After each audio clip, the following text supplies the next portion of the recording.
शिवाय विष्णुरूपाय शिवरूपाय विष्णवे शिवस्य हृदयं विष्णु विष्णोच्च हृदयं शिव यथा शिवमयो विष्णुरेव विष्णुमय शिव यथान्तरं न भेदस्य शिव राघव योस्तथा।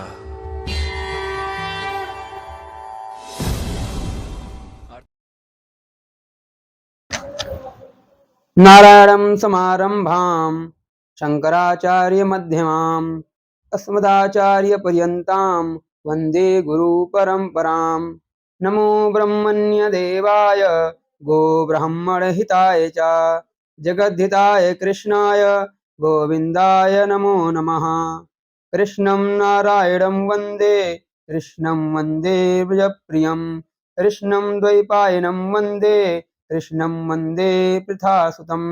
नमस्कार, मैं राम बाबू आचार्य शंकर भारत उद्भाषक मंडल से आज आप सभी के मध्य महर्षि वाल्मीकि का जीवन वृत्तांत लेकर मैं उपस्थित हूँ।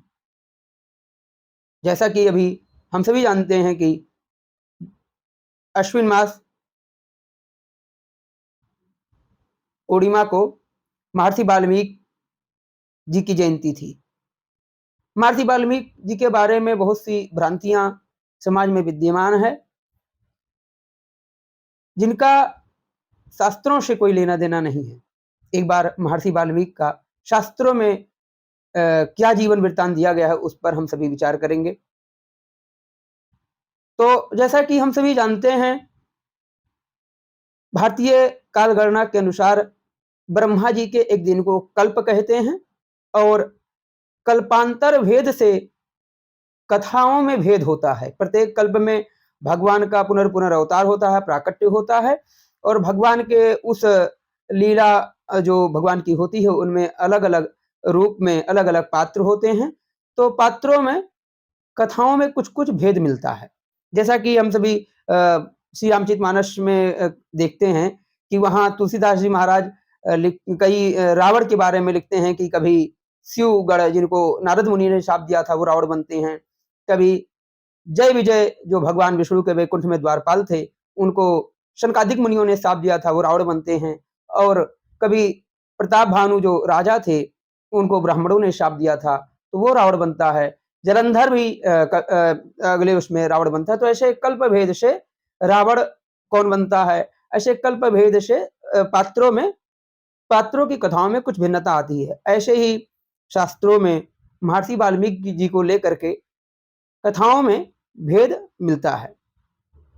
लेकिन अभी जो कल्प चल रहा है, जिसे हम सभी श्वेतवाराह कल्प के नाम से जानते हैं, श्वेतवाराह कल्प का ये 28वां कलयुग चल रहा है। भगवान श्री रामभद्र का अवतार 24वें त्रेता युग में हुआ था। तो भगवान श्री रामभद्र का जो अवतार 24वें त्रेता युग में हुआ, उसमें जो महर्षि वाल्मीकि हुए, उनके बारे में, जीवन वृत्तांत के बारे में विष्णु धर्मोत्तर पुराण में लिखा गया है। और अन्य पुराणों में अलग अलग कल्पों से कथाएं मिलती हैं। तो अभी जो 24वें त्रेता युग में महर्षि वाल्मीकि हुए, उनकी कथा का वृत्तांत विष्णु धर्मोत्तर पुराण में ऐसा मिलता है कि भृगु वंश में सुमति भार्गव नामक एक ब्राह्मण हुए। उनकी पत्नी का नाम कौशिकी था। उनसे अग्निशर्मा नामक उनका एक पुत्र हुआ। जब उसकी यज्ञोपवीत संस्कार की आयु हुई, उपनयन संस्कार की, तो उसका उपनयन करके उन्होंने पढ़ाना शुरू किया। लेकिन उसका वैदिक कर्मकांड में और वैदिक ज्ञान में बहुत ज्यादा रुचि नहीं थी। लेकिन फिर भी कुल परंपरा थी, उसके अनुसार उसने अपना वेद को ही अल्प मात्रा में वेद अध्ययन किया और संध्या आदि शुरू किया। लेकिन उसकी बहुत ज्यादा रुचि उसमें वेद मार्ग में नहीं रहती थी। उसके मन में कलुषित विचार रहते थे। और दयो योग से एक बार ऐसा हुआ कि वहां अकाल पड़ गया और चारों ओर जो है भोजन आदि की बड़ी समस्या होने लगी। तो वहां के जो लोग थे, वो लोग अपना स्थान छोड़ करके दक्षिण दिशा में चले गए। ये भी अपने परिवार के साथ वन की ओर चले गए और वन में अपना स्थान आश्रम बना करके रहने लगे। वन में अग्निशर्मा की मित्रता डकैतों से हो गई और ये डकैतों के साथ मिल करके चोरी डकैती करने लगे और धीरे धीरे इनका जो ब्राह्मण ब्राह्मण होने का बोध था ये भी समाप्त हो गया और इन्होंने विभिन्न प्रकार के पाप कर्म शुरू कर दिए। और इनके चोरी करने का मानक ये था, इन्होंने तय किया ऐसे जो भी आए उसको मार करके सारा धन छीन लेना और अपना पालन करना, अपने परिवार का पालन करना। ऐसा बहुत दिनों तक नाना प्रकार का पाप ये करते रहे, सभी लोगों को मार करके उनका सामान सामग्री छीन ल करके ऐसा काम इनका चलता रहा। उसी मध्य सप्तऋषि उधर से विचरण करते हुए धर्म यात्रा पर जा रहे थे, उनको इन्होंने रोका। सप्तऋषियों को इन्होंने चुनौती दी और सप्तऋषियों को इन्होंने कहा कि जो कुछ तुम्हारे पास हो मुझे दे दो और मरने के लिए तैयार हो जाओ। तो सप्तऋषियों में अत्रि ऋषि आगे आए और उन्होंने कहा कि तुम ये पाप क्यों कर रहे हो? तुम किसी को मार करके तुम्हें क्या मिलेगा? तो उन्होंने कहा कि हम ये पाप अपने परिवार के लिए करते हैं, परिवार के पालन के लिए करते हैं, सबको मार करके अपना परिवार चलाने के लिए हम ऐसा कृत्य करते हैं। अत्रि ऋषि बोले कि तुम्हारे पाप का जो परिणाम होगा वो तो तुम्हें भोगना होगा, तुम्हारे परिवार वाले तो भोगेंगे नहीं और तुम्हें नाना प्रकार का दंड दिया जाएगा। तो उन्होंने कहा नहीं नहीं, मेरे परिवार वाले क्यों नहीं भोगेंगे? जब मैं जो पाप करता हूं उसमें मेरे परिवार वाले उसको लेते हैं, बांटते हैं, तो मेरा पाप भी बांटेंगे। तो उन्होंने कहा नहीं, तुमने क्या पूछा है अपने परिवार वालों से? क्या तुम्हारे पिता माता पत्नी पुत्र ऐसा कहते हैं कि तुम्हारे पाप में भी वो भागीदार होंगे? तो उसने कहा पूछा तो नहीं है। तो उन्होंने कहा तो अत्रि ऋषि ने कहा कि एक बार पूछ करके आओ पहले। तो उन्होंने अभी इसको कुछ बोध हुआ, पूर्व जन्मों का संस्कार जो बचा था उसके कारण से ये पूछने के लिए चला गया और पूछ कर जब जाकर के अपने पिता से पूछा, माता से पूछा, तो उन्होंने एक स्वर में कहा कि देखो तुम हमारे पुत्र हो और पहले हमने तुम्हारा पालन किया और अब हमारी इस अवस्था में तुम्हारा उत्तरदायित्व है, कर्तव्य है कि हमारा पालन करो, हम तुम्हारे पाप के भागीदार नहीं। अब इसमें इसकी अपेक्षा के विपरीत उत्तर पा करके वो अपनी पत्नी के पास गया, जिस पर उसे अत्यधिक विश्वास था कि वो तो कहेगी मैं आपके पाप के भागीदार हूं। पत्नी ने भी यही उत्तर दिया कि देखो, पत्नी अर्धांगिनी होती है और पति के पुण्य कार्यों में भागीदार होती है, लेकिन पाप कर्मों की भागीदार पत्नी नहीं होती। मैं आपके पाप की भागीदार नहीं हूं। अपने पुत्र से पूछा तो पुत्र ने कहा मैं तो अभी बच्चा हूं, मैं तो निर्णय नहीं कर सकता कि आपके पाप का भागीदार मैं कैसे हो सकता हूं। अब जब उसने ऐसा उत्तर पा करके और बड़ा उसको आत्मग्लानि होने लगी, वो सब कुछ अपना अस्त्र शस्त्र वहीं छोड़ दिया और बड़ा दीन भाव से, आर्त भाव से रोते हुए वहां से आया और चरणों में सप्तऋषियों के गिर पड़ा और उसने माफी मांगी कि हमने आज तक इतना पाप किया, मेरा कल्याण कैसे हो? तो उन ऋषियों ने कृपा करके महामंत्र का राम नाम महामंत्र का उसे उपदेश किया और उस महामंत्र को वहां बैठ करके वो जपने लगा। ऋषि अपने यात्रा पर चले गए और 13 वर्ष बाद लौटे। जब वो लौटे तो वहां दीमक बन गई थी, उसके चारों ओर दीमक ने एक अपना घर बना लिया था, जिसे संस्कृत में वाल्मीकि कहते हैं। और जब वो लौटे तो राम नाम का ध्वनि को सुन करके वो ऋषि वहां उसको साफ किए, स्वच्छ किए, तो उसमें से ये तेजस्वी रूप में इसके सारे पाप नष्ट हो गए थे और इन्होंने तमाम प्रकार की शक्तियों को, तपोबल को अर्जित कर लिया था। इनको देखा और इस प्रकार से इनका नाम उन ऋषियों ने वाल्मीकि कर दिया और इन्होंने जाकर के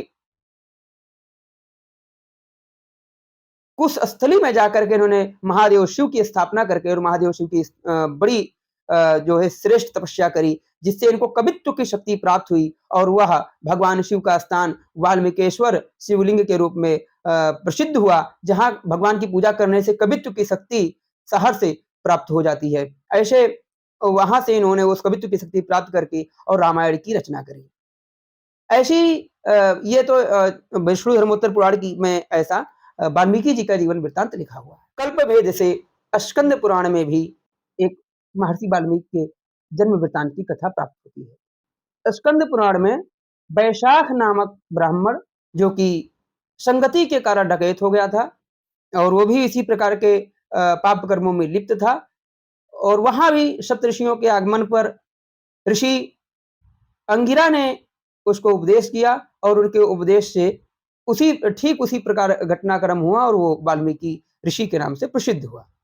और भविष्य पुराण में भी कल्प भेद से एक कथा मृग व्याध नामक ब्राह्मण की प्राप्त होती है, जो धनुष बाण लेकर के वन में विचरण करता था, जो अधम ब्राह्मण था, पापी ब्राह्मण था, और वो विभिन्न प्रकार के नाना प्रकार के पाप कर्मों को करता था। चतुर्वर्णिक ब्राह्मण, क्षत्रिय, वैश्य, शूद्र सबको मार करके वो धन को ले लेता था उनके।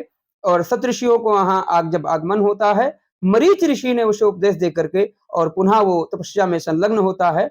और यहाँ भविष्य पुराण की जो कथा है उसमें इसको उल्टा मरा नाम का उपदेश ऋषि लोग करते हैं। उसके पाप को देखते हुए मरा मरा वो जपते हैं और बाद में महर्षि वाल्मीकि के रूप में प्रसिद्ध होते हैं। इस कथा को आधार मान करके तुलसीदास जी ने उल्टा नाम जपत जग जाना, वाल्मीकि वे ब्रह्म समाना, ये बात जो तुलसीदास जी ने लिखी है श्री रामचरितमानस में, वो भविष्य पुराण की कथा को लेकर के और मृगव्याध नामक जो ब्राह्मण वाल्मीकि के रूप में प्रसिद्ध हुए उनकी कथा को लेकर के लिखी है। इस प्रकार महर्षि वाल्मीकि जी सभी कल्पों में जो भी कथा शास्त्रों में प्राप्त होती है, जन्मना ब्राह्मण थे, संगति आदि के कारण मध्य जीवन काल में वो डकैत आदि ऐसे निंदित कृत्य में संलग्न हुए। और फिर प्रत्येक कल्प में बात जो सामान्य समान है कि सप्तऋषियों के उपदेश से वो कभी अत्रि ऋषि, कभी मरीचि ऋषि, कभी अंगिरा ऋषि, कल्प भेद से सप्तऋषि भेद होता है। तो सप्तऋषियों के उपदेश से उनका जीवन बदलता है और वो भगवान श्री रामभद्र के जीवन वृतांत को, संपूर्ण जीवन वृतांत को लिख करके, रामायण के रूप में लिख करके और एक महनीय श्रेष्ठ कार्य करते हैं। इस प्रकार से महर्षि वाल्मीकि का जीवन जो शास्त्रोक्त वर्णन था वो आपके सम्मुख हमने रखने का प्रयास किया। श्रीमन नारायण।